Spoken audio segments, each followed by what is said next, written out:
Welcome everyone. This is the first webinar of our PDBe API webinar series. So I'm David Armstrong. I'm part of the curation team at PDBe. I also lead our outreach and training efforts at PDBe as well. And I'm going to give you a bit of an introduction to programmatic access at the PDBe, how you can get hold of data using our APIs and our other programmatic services. Now then I'll also highlight some of the other things that will happen in the upcoming webinars as well. And if you want to get in contact with us at all, you'll see there are some contact details on the right here. We have an email address and also some social media accounts there. So you can access, you can speak to us that way or follow us on those sources. So as I've said, this is the first of 6 webinars in the series. So this will begin as a general introduction to our PDBe programmatic access. And various colleagues of mine will be going more in depth into certain facets of our programmatic access offerings throughout the next few weeks. And this will be at the same time at 3:30 p.m. UK time on a Tuesday afternoon. So just give an overview of what I'm going to be discussing in this webinar. Firstly, a bit about the type of data in the PDBe in general, and also about some of the additional functional information that we add ourselves at PDBe. I'll also cover a bit about why you might want to use the APIs to access this data. And the types of programmatic access that are available at PDBe. We'll also look at how we use our own APIs on our PDBe pages. And finally, I'll give you an outline of what's coming for the rest of the webinar series so that you can decide which of those you might be interested in attending and ensure that you're registered for those ahead of time.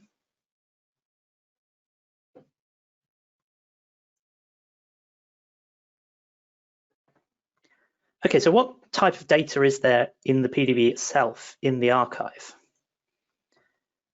Well, the PDBe is an archive of 3-dimensional structures of biological macromolecules. So although it's the protein data bank, there's much more than structures of proteins. We have obviously protein structures, but we also have nucleic acid structures as well, and all the different bound ligands such as drug molecules and carbohydrates. And the other key is that this is an archive of experimentally determined structures. We don't accept theoretical models. We require there to be experimental data from the main methods, which I'll explain shortly. And one of the benefits of that is it provides the data to be able to validate the quality of these models in terms of how accurate they are based on that experimental data. Now, there are 3 main methods that we allow in the PDBe for solving structures. The main one for this, the vast majority of structures, are X-ray crystallography. Now, it's about 90% in total in the archive. Now, most crystallography structures are now determined at a synchrotron, like the one at the bottom left here, the image in the bottom left. And essentially, this creates really high-powered X-rays that allow people to put crystals of their protein and generate very high resolution, high quality structures. Now, the next most common technique in the archive is NMR spectroscopy. This, rather than requiring a crystal like X-ray crystallography, this instead uses solution-based structures. And these samples are put into huge magnets, like you can see in the middle at the bottom here, that allow you to use the large magnetic fields to identify interactions between atoms and build structural information from those. And the final technique is electron microscopy. An example at the bottom right here of a Titan Cryos, which is currently the kind of one of the main electron microscopes that are used for cryo-EM. And this is the smallest in the total of the archive, but is vastly up and coming technique. Previously quite a low resolution technique. We are now seeing a lot of structures at close to atomic resolution for very large complexes. So there is a link on this slide here to a YouTube channel. This link goes to one of our videos that gives you more idea about how you validate data in the PDBe. So it might be of interest for you afterwards, after watching this webinar. Now, the PDBe archive is managed by a number of different sites, all part of the worldwide protein data bank. So there's ourselves based just outside Cambridge in the UK, alongside our partners in EMBL-EBI. We also have, in terms of PDBe data, the RCSB PDBe in the US and PDBe-J in Japan. But although we have these different sites, we all together manage the PDBe archive. And we do this using standard software, and we try and keep as consistent a possible process so that the data that comes from any site into the PDBe is consistent and easy to search. So we use one particular system to capture this data. It's called the OneDep and a deposition system. And as well as the coordinates themselves, we also get additional data from the depositor, and also that we add ourselves during curation from the curation team. So this can include information about ligands. We give specific ligand IDs to each unique ligand in the PDBe, so you can find all of those quite easily. We also relate sequence information to all the proteins in the PDBe, mapping them to Uniprot so that we can standardize the linkage of this sequence information. There's also additional value-added information, such as linkages between ligands and proteins. And we also run a validation process that is standardized across the archive. Now, this means you can easily compare entries together in terms of validation because they've all gone through the same set of validation pipelines, and they are compared in terms of the quality metrics from entry to entry. Now, all of this information goes into the archive files, which for the coordinate files is MMSIF format. This has moved from what was previously PDBe format, but is a very limited format and isn't now generated for all structures in the PDBe, whereas we always will have an MMSIF format file available in the archive. And then validation data is also put into a validation XML as well, which is made available.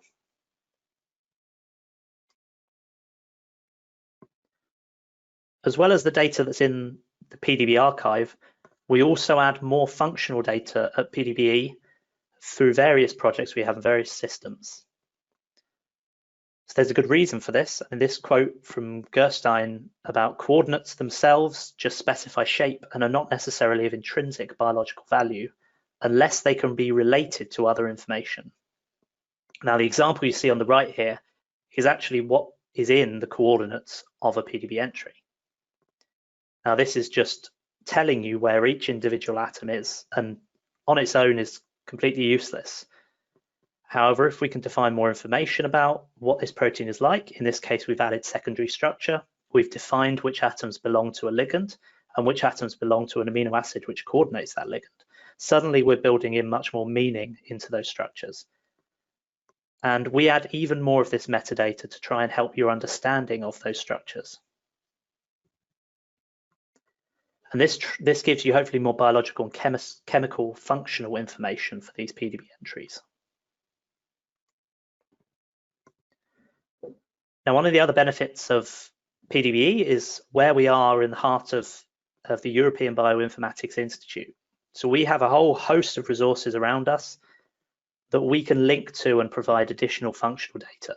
So things to do with proteins and protein families, using services such as Uniprot or PFAM, and also chemistry information from KEBE and Kemble and variation through Ensemble. So we can tie all this information together and integrate it with structural data to give a more complete biological picture of the function of these proteins. Now, one of the main projects we have to do this is called SIFTS. It's structure integration with function taxonomy and sequence.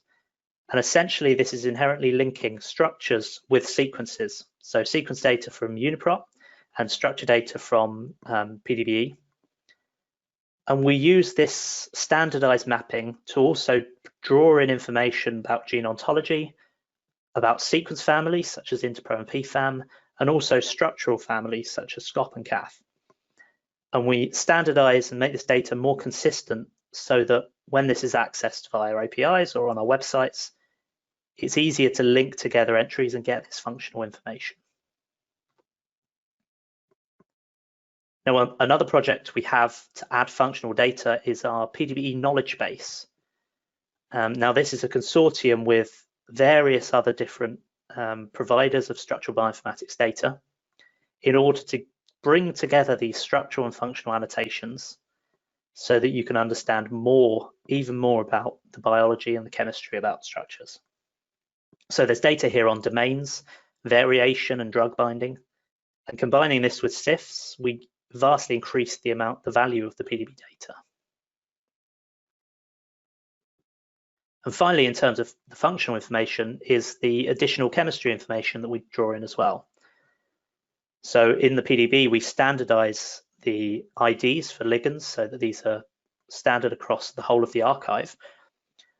But we also, through PDBe, add links to drug bank information, so you get information about compounds that are likely to be drug targets.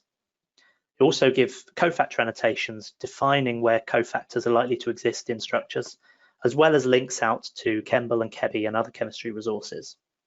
And we embed this into our search and our entry pages so you can more easily find these types of data and understand how this relates to them.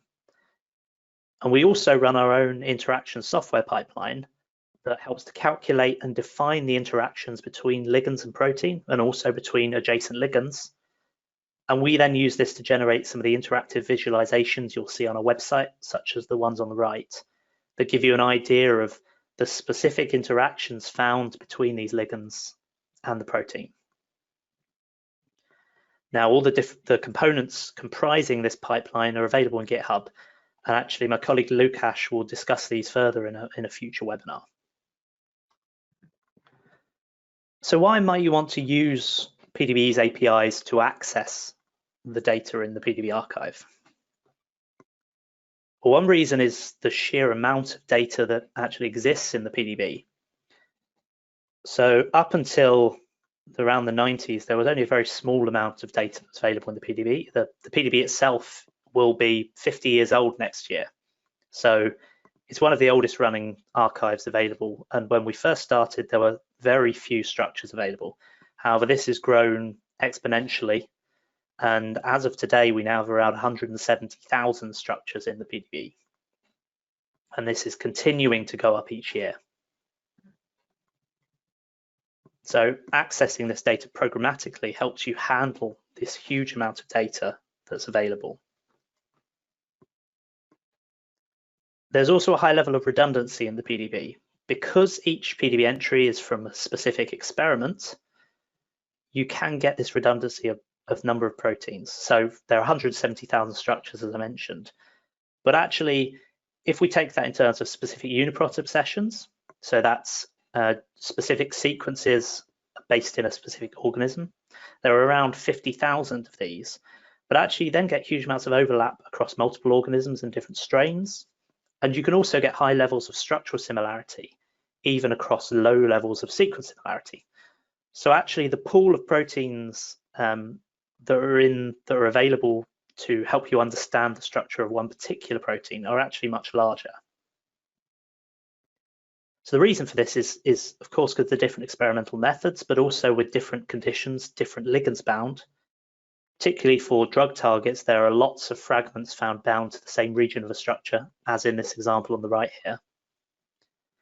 So in order to understand the most about a particular protein function, you kind of need to take this broader range of structures.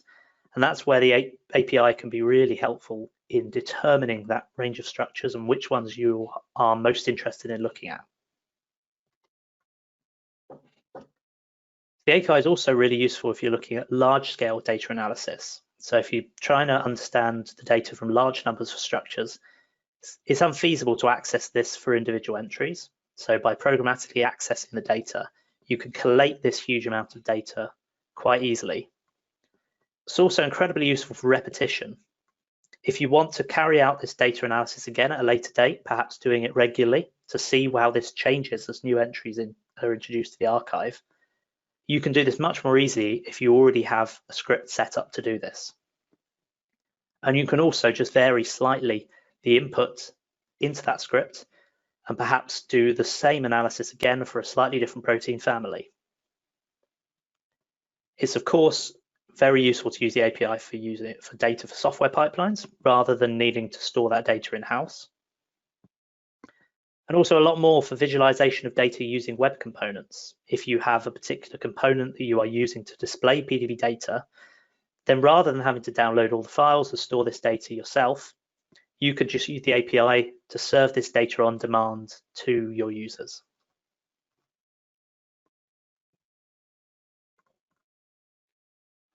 So one thing that the API does not provide is the coordinate data itself.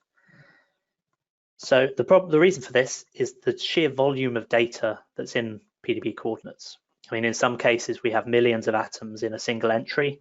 You extrapolate this to hundreds of thousands of entries in the PDB, and it's not feasible to be able to store this data. However, using the API can enable you to determine which entries are useful, which ones you want to look at, and then go and get the coordinate data or the experimental data that's relevant to you. And there's various ways of getting that data. We have a file transfer protocol, the FTP area at PDBe, and you can get coordinate files and structure factor files from there, as well as some other assembly files and various other different data. We also have a download service available from this link here, which allows you to input to the API a string of different IDs that you want to get the data from and serve that to you. And finally, we also have the model server and volume server. And these are set up to allow you to get data for very specific things. For example, on the right here, rather than defining just all the data for a whole entry, you can actually get the data for a sphere of around a particular ligand in this case.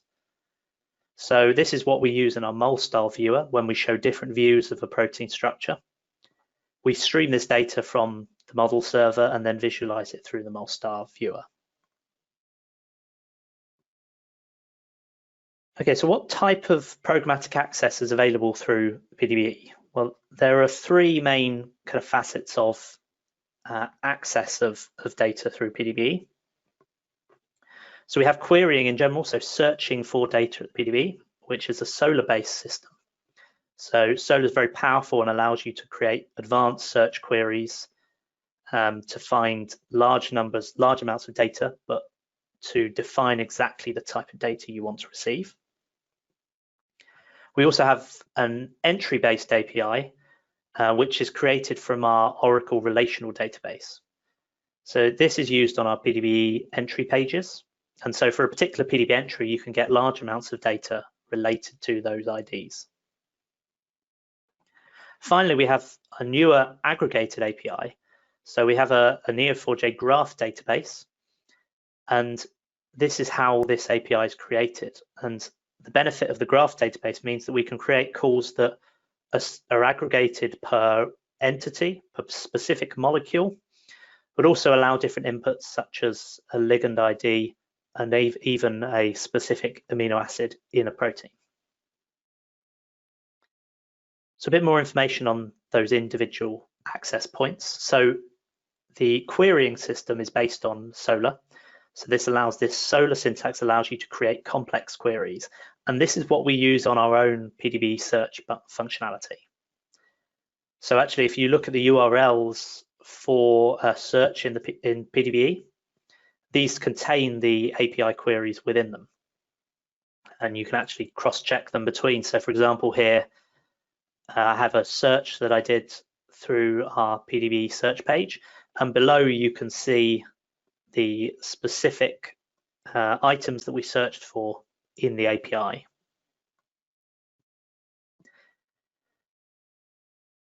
The other thing with the querying is it returns your data to you per unique molecule rather than per entry. So it will only give you the answers back for the protein that you are interested in. So the entry-based API is based on our relational database. So this organizes things per entry. So you search for a particular entry ID, and it will give you various information related to that. And there are different facets of the entry-based API, and if you go to our documentation page, which is linked from the URL at the bottom of this page here, you get a thorough set of example calls that give you information about PDB entries per ligand ID, and also some of the mapping information we have through SIFTS as well. And you can see the querying API is also linked here as well. So the final access here is for the aggregated API. So this is from our graph database and therefore allows this more varied inputs to these calls. So you can see some examples here where you can get information per entity or per entry, also per ligand or per individual residue as well. But there is also some additional data from PDBe-KB partners that isn't available in our entry-based API. And there's also other data not available in that API, such as atom-level interaction data. So an example at the bottom here, you can see that you can provide a PDBe ID and a specific entity ID to specify a molecule in the entry, and then a residue number. And this particular call gives you specific data for that individual amino acid.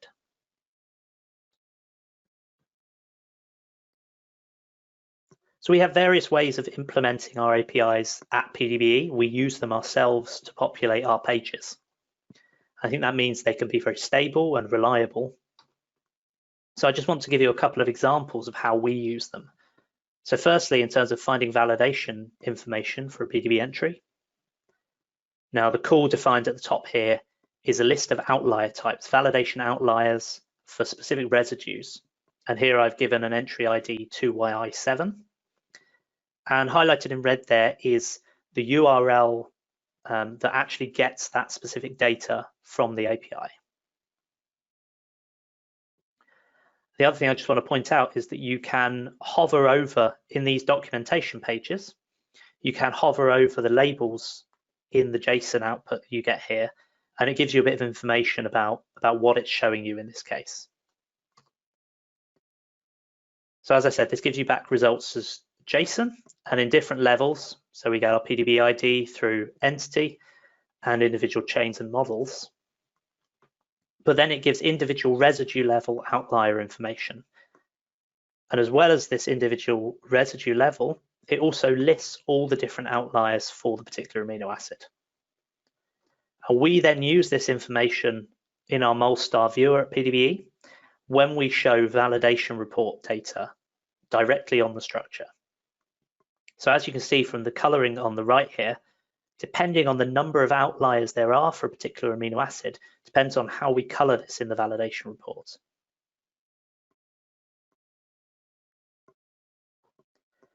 Another example here is relating to finding the structures for a particular Uniprot ID. And this is used on our PDBe-KB aggregated views. And this particular call here takes a Uniprot accession, and for that Uniprot gives you back all the PDBe entries and the range of those PDBe entries that maps to the Uniprot.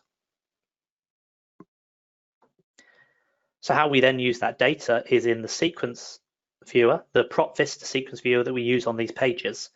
And we highlight every single structure, PDBe structure that maps to the Uniprot ID and the range of the structure that's found both observed and unobserved. And we use those API calls directly to generate this information.